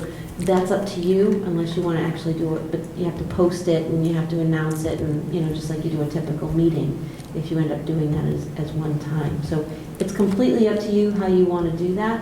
I think it would be great to see, if you hadn't last year, if you had not seen our computer labs that have been set up in both elementary schools. I think those are great to go see. I also think that we've made a lot of changes at our elementary schools in regards to who's where in the building. It would be nice to go see those as well. Tejanto, I think you come in here a lot, you see it, you know what conditions it's under. But I don't know if there's any significant changes that you'd think of. We added an art room. Oh, yeah, you did add a new art room. Table's not moving yet. Yeah, that's right. So where one of the custodian spaces were upstairs, they moved that into an art room. So we have 2 art rooms now. Because one of the art classes were always happening, or a lot of the time during the day, they were either here, or you'd see them up in the cafe, or whatever, and we'd like them to actually have their own space, especially with painting and everything, we don't want them here. Yeah, I can tell there's. Right, exactly. That's what that is. So, so I don't know, that's a discussion for you as a school committee, what you feel like you want to do. Want to set up individual times with the principals and go in? Last year for BMS, we did it right before the open house. Oh, that's right. Because we all tried to go to the open house. I think that would be a great way to do it again. Yep. Do we have that scheduled yet? Yes, we do. It is You the physically should have at the open house, so you're really, that's great. 16th, 16th of September is the Berlin Open House. Wednesday. And Boylston is the 10th? Yes. So if you'd like to do that, if you could go before the open house, then I can tell Cheryl to post it. What time is the open house? That's fine, but I will be out of the country. Oh, lucky you. Going to China? See, we did have a school committee. I'm kidding. Running reconnaissance out in front. I'm going to be there in Austria. Oh, good for you. Yes. Nice. What time, or is it? What time's your open house, Ace? 6:30. So you could do it at 6?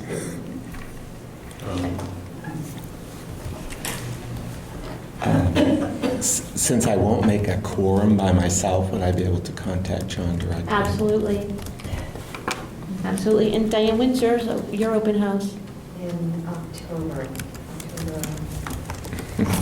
Well, you may not see the need to do that at Tejanto. I don't know. No? If you wanted to, we could just say a tour before the September 8th meeting. Is there added value for us being there before the open house to be present, accountable, visible, or is there any?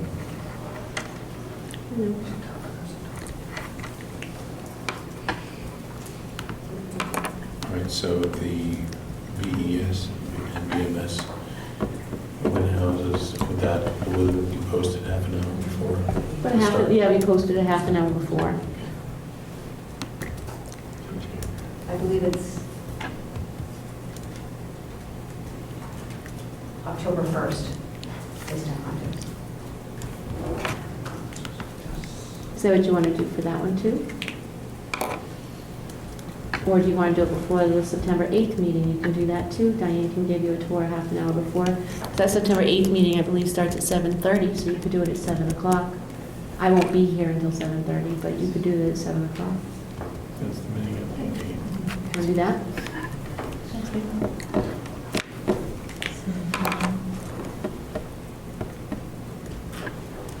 Okay.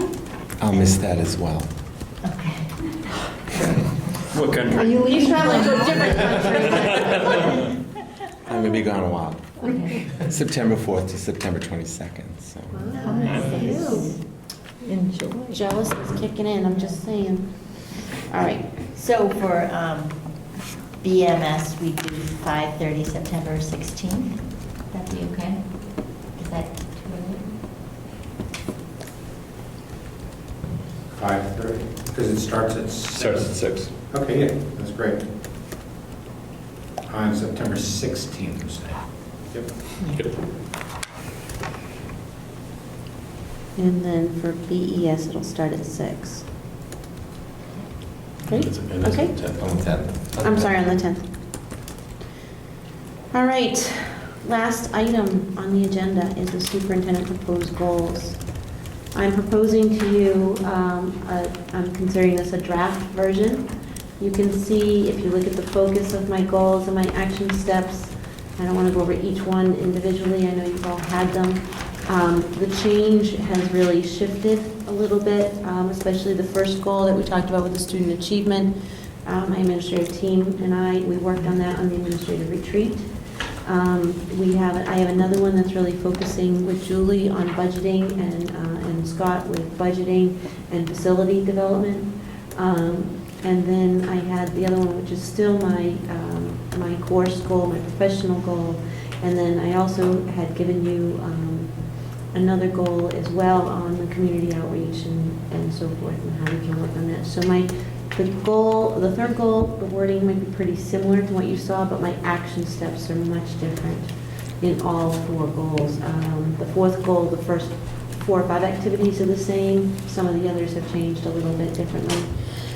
As an administrative group, we have been working on our strategic plans. So a lot of those action steps that you see are really from our strategic plan that we developed. But this Friday, we have an administrative meeting, and they're going to have to be thinking about their goals as well. So I want to have that discussion with our team as we finalize the strategic plan and our action steps, because I want them to tell me if they think that there's something there that I might have missed as well. But I don't know if there's anything there that you didn't see that you were hoping to see, or something you saw that you had a question about. Do you mean these first 4 action items are changed from last year or? From last year's to this year's, yeah. So a lot of them have changed a little bit. Some of them have tweaked. Some are just not there anymore because, you know what, they've been there, done that. We've been looking at them. It's time to look at some of the different things that we do in our role. But you can also see that a lot of the focus is on embedding and enriching the systems that we've put into place. One of the pieces is that you see in there is our walkthroughs, and that's going to be a huge change, I think, for all of us. But that's probably our biggest change this year, and I think teachers as much as administrators are really excited about that opportunity. It's about learning what is it that we're actually looking at, and starting to develop that common language of what is it in instructional practices that we're looking at, and how can we provide prescriptive feedback to them to help them to enrich their own instructional core, but not only us to them, but how they're going to also do it to one another. So we'll be going to each other's classrooms and schools and seeing that as well. The other piece you'll see in there is I did add substituting, right? So, because, John's laughing. Yeah, because they're all waiting. Yeah, they're all like, whose class is she going to? Oh, kindergarten, they're all like, he'll never make it to kindergarten. Well, this is what happened at the superintendent conference. Some of us superintendents were talking about, I said, I substitute taught last year in 3rd grade. It was the best experience for me because I'm not just telling teachers what they need to do, but I actually had to implement it myself. So I could provide further feedback because I actually had to do the instruction. So I could say, I was struggling with this. What do you do in that? And it opens up those doors of communication so that they can see that we are really valuing what they do. And so other superintendents, one superintendent in particular who's a friend of mine, he said, Nadine, I do that every month. If I pick one class a month to go into.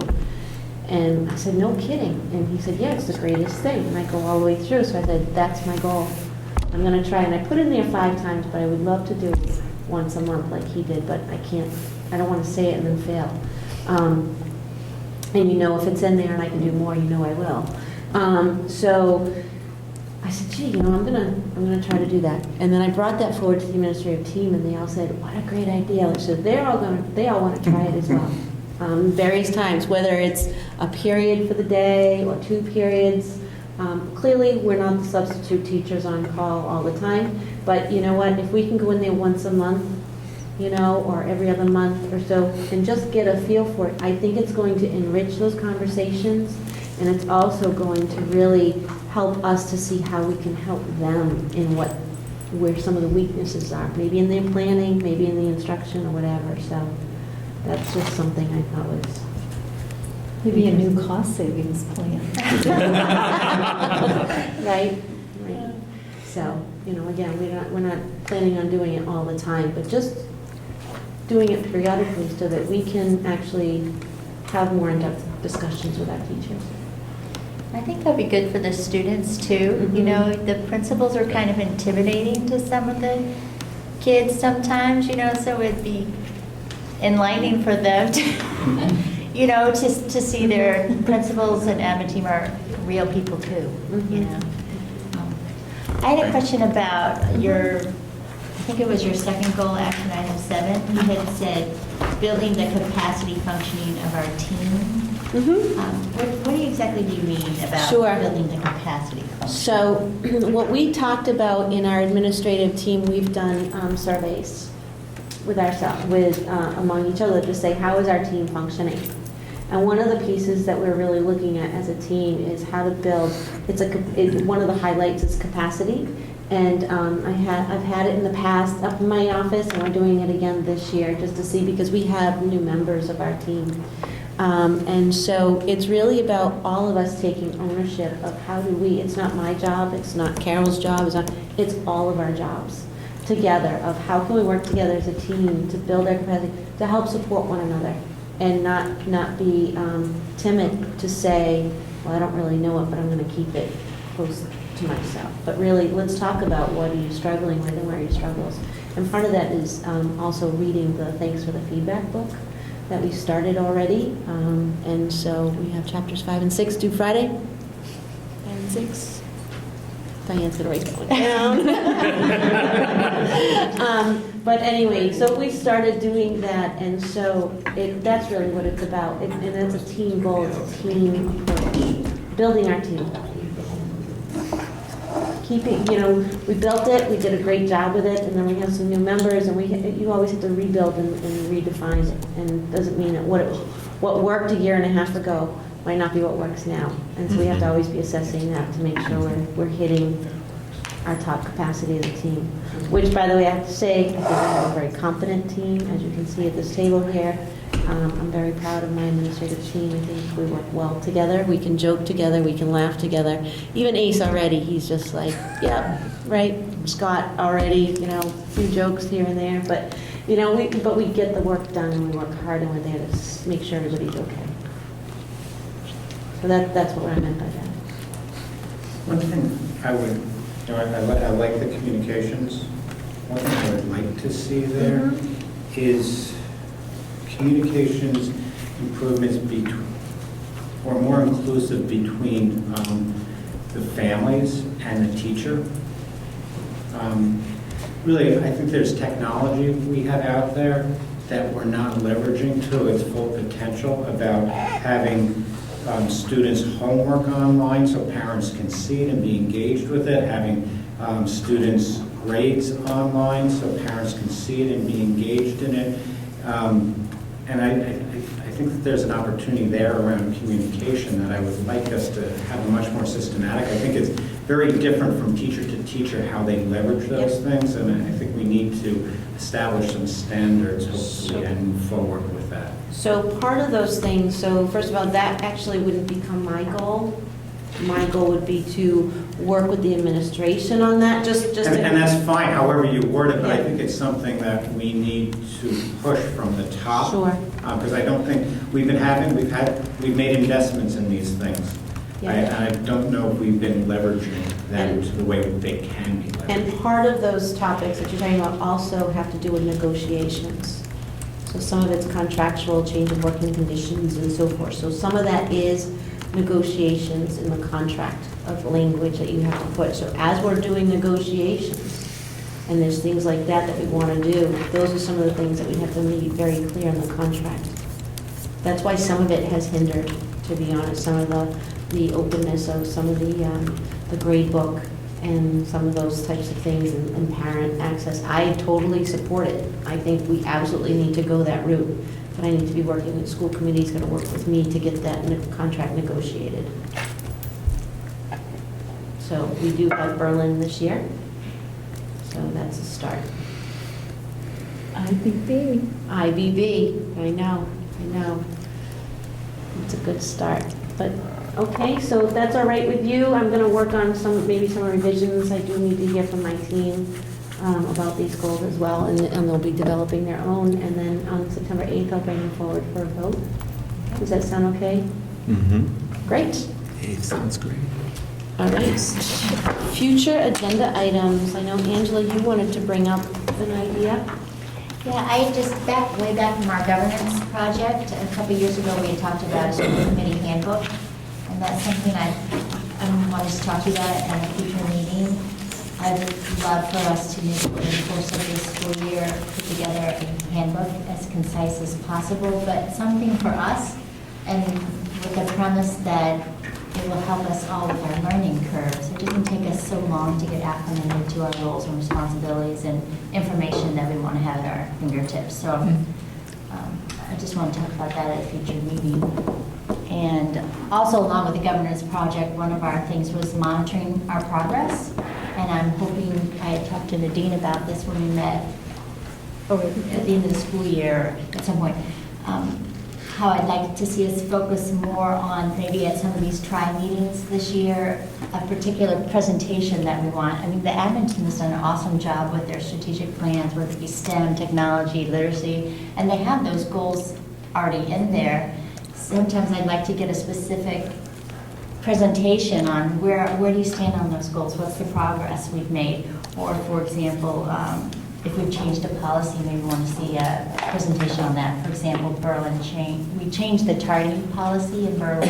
We asked for our principal to give us a report on that so we could see if that policy was effective or not. So that's kind of my thinking. I want us to be a little more, I'm hoping to shift more, just a more proactive and school committee. I think we're doing a great job, and I just want to keep it moving in that sort of direction. If that makes sense, so I want to talk about that at a future meeting as well.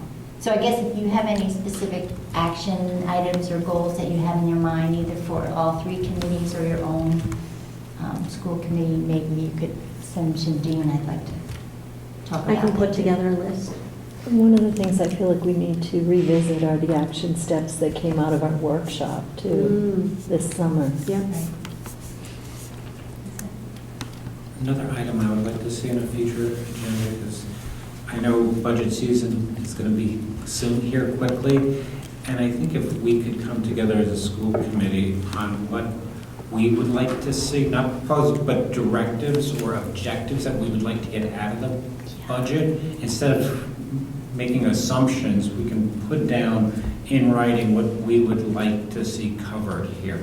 And I've seen other school committees go into the budget process with kind of their school committee budget directives. Yes. I think it gives you guys some guidance, some direction of where to go and what we're looking for out of it. You had some good examples of those that you Yeah. showed. There's actually from North Andover. Yeah, and I've seen some others out there Yeah. too, that there's some really good examples. I think it gives the school administration a place to start Yep. too. And Julie did put together also the budget timeline for this year as well, so maybe we should That would be great. give that to you at the September 8th meeting. She put together a nice timeline. We shared it with the admin too. The admin team would have it, so we'll bring that to you as well. Okay. Anything else? This isn't a future agenda item, but just sort of a good news announcement about our school district. Boston Magazine just came out with their best school districts, and Tejanto made the list of top 50. We're number 49, but it's great to be on that list. I think it's... Have we not made the list before, or is this the first I time? think, well, we have made it, but I don't know that we've made it every time.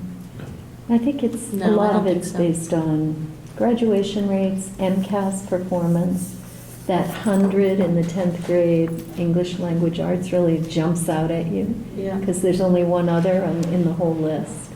So that was kind of cool. Is it strictly on the numbers then, those lists? Yeah, they have There's a some graph in the formulas, article. yeah. Yeah, it lists all the criteria. Yeah.